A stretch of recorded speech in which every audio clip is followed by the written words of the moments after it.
Fala galera, beleza? Sejam bem-vindos a mais um vídeo do nosso canal. O vídeo de hoje a gente vai trocar uma ideia sobre a FHI11. Vamos conversar um pouco sobre o fundo, ver aí como é que ele tá. Ele tá no nosso acompanhamento aí desde o início do canal, né? A gente sempre tá de olho nesse fundo. E esse fundo foi um fundo que surgiu tem pouco tempo, né? Um fundo bem novo. E ele já surpreendeu muito positivamente o mercado com tudo que ele fez. Foi a primeira gestora a pagar os custos da emissão do próprio bolso, tiraram a taxa de performance. Eles fazem um trabalho muito bom. De fato, eles fazem um trabalho bem legal. No fundo, eu sou suspeito para falar, né? Até porque eu tenho esse fundo já tem um tempinho bom que ele tá na minha carteira, quase praticamente desde o início. Então, gosto bastante. Vamos conversar um pouco sobre ele. O fundo teve um lucro de praticamente 3 milhões. E distribuiu um pouquinho menos, né? Teve aí um resultado de 1,24, pagou R$1. O gestor botou um dinheiro no bolso, né? Um momento como esse de deflação faz total sentido esse tipo de movimento. Bota o dinheiro no bolso e passa nos próximos meses com maior tranquilidade para o cotista, né? Evita uma queda muito brusca nas cotações. Vamos lá. O saldo acruado, né, de correção monetária não distribuída nos CRIs está aí em 1.600.000, 54 centavos, e ele caiu, né, a gente vê que caiu. E um ponto legal que o gestor trouxe para a gente que é o seguinte: importante destacar que a redução do saldo acumulado de correção monetária não distribuída se deu em virtude do impacto da deflação. Então, ele praticamente está falando para a gente, falando assim, olha, eu não girei a carteira, viu? Caiu porque foi a deflação. É aquela coisa, galera, quando tem inflação positiva, vai acruar o saldo, vai aumentar o saldo. Quando tem inflação negativa, né, deflação, vai comer o saldo. Então tem esse ponto. Eu vejo muitos fundos, né, que destravaram toda a inflação antes do momento da deflação, e que é uma escolha que o gestor faz pensando no agora. Ele não está pensando lá na frente, ele está pensando só em manter a distribuição nesse semestre. No próximo semestre a distribuição vai cair. Então, alguns fundos fizeram isso, outros não. Eu vejo que os fundos que têm melhor performance, melhor histórico, não fizeram isso. A gente deixa passar e tudo, e segue a vida, né? Eu prefiro dessa forma, até porque esse dinheiro que está aqui, que ainda não virou caixa, para o semestre que vem, ele vai ajudar na distribuição. Então, quando você destrava tudo agora, você está trocando, né, manter seu fundo com um patamar de yield legal por 6 meses, né, durante o semestre, e aí no próximo semestre você já senta na graxa. Agora, quando o fundo segura esse patamar, ele sofre um pouquinho agora, mas é uma sofrência passageira, e aí ele continua a dinâmica dele lá mais para frente. Depois eu tô para gravar um vídeo sobre este assunto. O patrimonial do fundo subiu 8 centavinhos por conta da marcação a mercado da carteira do fundo. Pagou R$1 por cota, conforme a gente pode ver. Nos últimos 12 meses, o fundo pagou R$15,30, que dá um yield de 15,77% em relação à cota de R$97. Que é o que esse fundo ficou rodando mais ou menos nessa faixa aí, né, pessoal? Um pouquinho para mais, um pouquinho para menos, mas a média eu acredito que foi algo próximo de R$97, R$98. Tivemos algumas movimentações no mês. Ele comprou esse CRI Vic Engenharia, compraram aí 1.200.000, sendo que a emissão foi de 50 milhões, então pegaram tipo, parcelinha de nada, operação CDI mais 5,5, bem legal.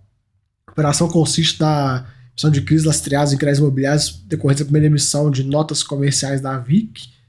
As garantias da operação, né? Cessão oficial de recebíveis, cujo valor presente nos primeiros 6 meses deve ser maior que 150%, e depois, a partir do 7º mês, vai para 170%. E 2, alienação fiduciária de cotas. E 3, alienação fiduciária do imóvel, né? O Vic Tower aí de 53 milhões de reais. O CRI custa 50, então só esse Vic Tower aí praticamente já banca o CRI inteiro, né? Fora as outras garantias. Fundo de reserva corresponde a 2 PMTs e aval da ACE Assessoria, né? Enfim. Teve esse CRI Vitacom 4 aqui, 6 milhões de reais, uma emissão de 180 milhões, pegaram também um pedacinho de nada, CDI mais 5, financiamento de construção de 2 empreendimentos imobiliários aí, da Vitacom. Operação dividida em 3 séries, a sênior 105 milhões, mezanino 30 milhões, subordinada 45. E sendo que a subordinada está aí na mão dos sócios da devedora, dos sócios da Vitacom. Esse é um mecanismo, pessoal, que muitos fundos, muitos CRIs fazem esse tipo de movimento. Então você faz um CRI, fazem 3 séries, e aí para você, digamos, trazer maior credibilidade, não sei se eu posso ser a palavra correta, você, vamos falar, eu que sou o devedor da parada, falo, não, tudo bem, vamos dividir em 3 séries e a subordinada eu banco ela. Então, tipo assim, é você colocando seu dinheiro em risco, né? Porque se você vai pegar um CRI, onde o primeiro ponto que possa dar problema, que é em você na subordinada, você não vai fazer cagada, né? Você não vai querer perder dinheiro. Enfim, garantir a cessão fiduciária de recebíveis, a cessão fiduciária das unidades não vendidas, valor de R$133 milhões, sendo que o somatório das 2 sessões aí dá um valor de 125% do saldo devedor do CRI da série sênior. A lição fiduciária de 2 SPS, fiança do sócio, fundo de obras de 86 milhões, fundo de despesas de 270 mil. Teve também o aumento da posição do CRI Pernambucanas, 3 milhões, esse daí mais 4,3, e eles venderam um volume aqui do CRIOBA, né? E também venderam um pouquinho de SNCI. 500 cotinhas, né? É bem pouquinho. Galera, a gente vê no fundo aí, ele vem se posicionando muito no CDI, né? Bem interessante. E agora a gestão traz umas projeções aqui pra gente que eu achei bem interessante. Ele coloca o seguinte: a equipe de gestão optou por alocar parte do caixa de operações atreladas ao CDI, dando continuidade na estratégia de imigração iniciada na metade do ano passado, né?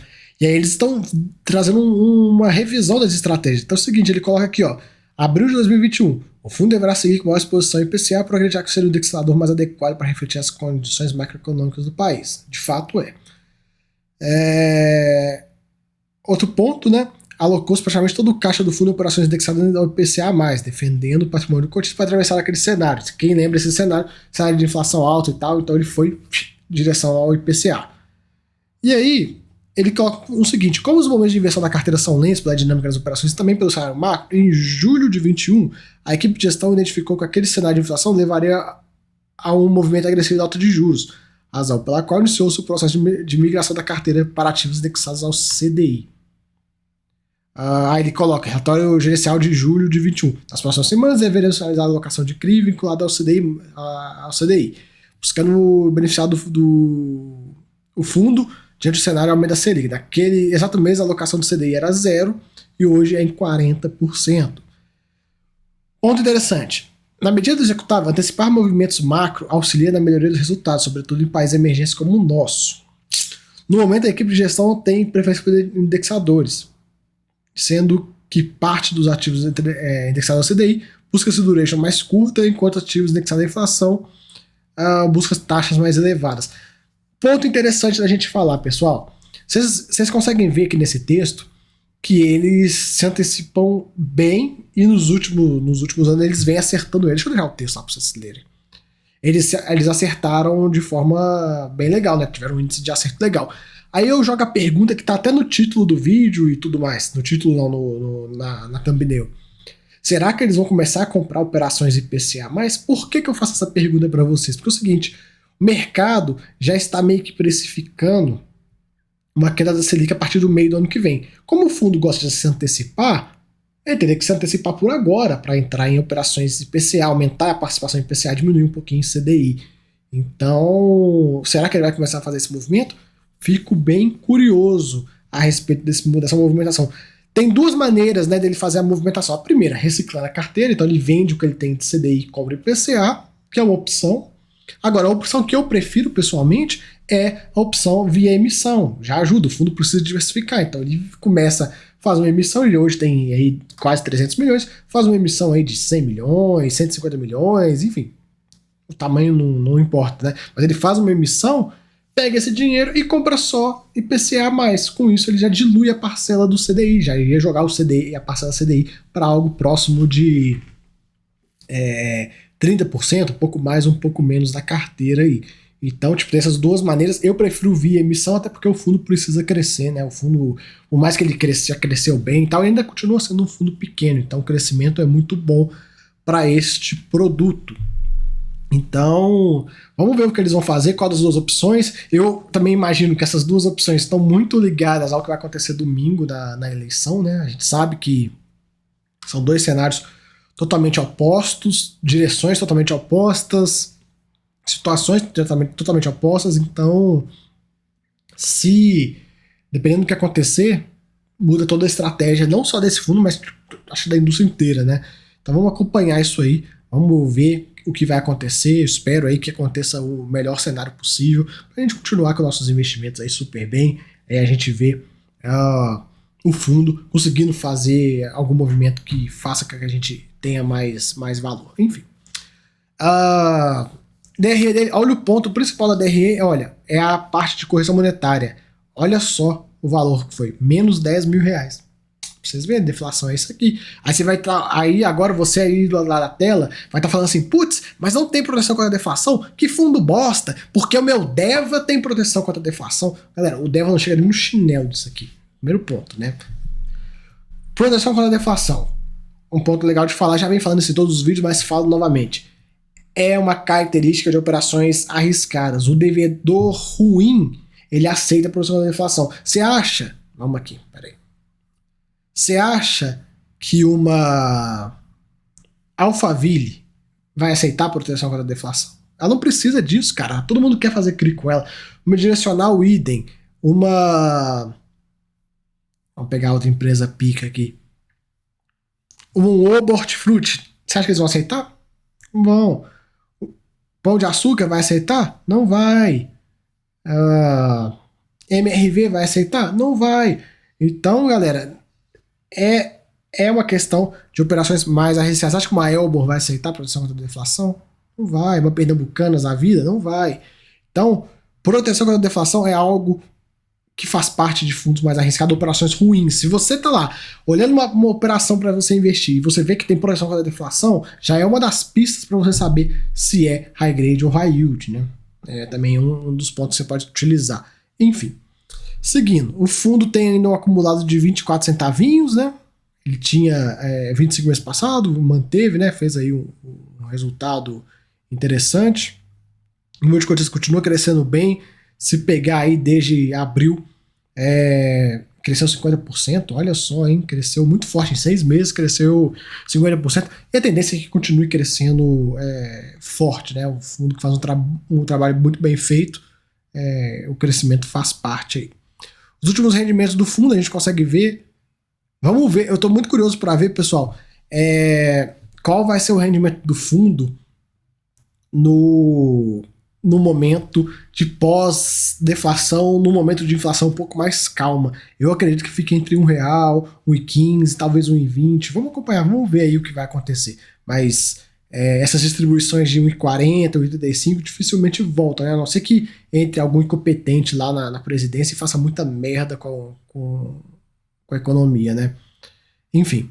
Vamos seguindo, cotação dele sofrendo aqui com a deflação, né, normal, todos os fundos de CRI, abrindo muita possibilidade de entrada, né, é outro ponto legal de se comentar. O pessoal, esse fundo sempre ficou próximo dos R$100, 98, 97, quando ficava barato, ficava barato assim, né, dentro dos valores do último ano aí. E aí agora a gente vê o fundo muito próximo do VP, né, são oportunidades que a bolsa dá, às vezes você tem que se ligar e aproveitar o momento. Que a carteira dele é uma carteira que tem a sua concentração, por exemplo, em OBA, você vê que tem vários OBAs aqui, que dá aí mais de 10% de concentração, então é uma coisa que ele tem que melhorar nesse ponto, mas o fundo está crescendo, está melhorando devagarinho, a carteira já está bem grande, e a tendência é que fique cada vez melhor, né? A carteira me agrada muito, a carteira desse fundo. Aqui um pouco da alocação, a gente tem 52% alocado em PCA mais 7,64, legal.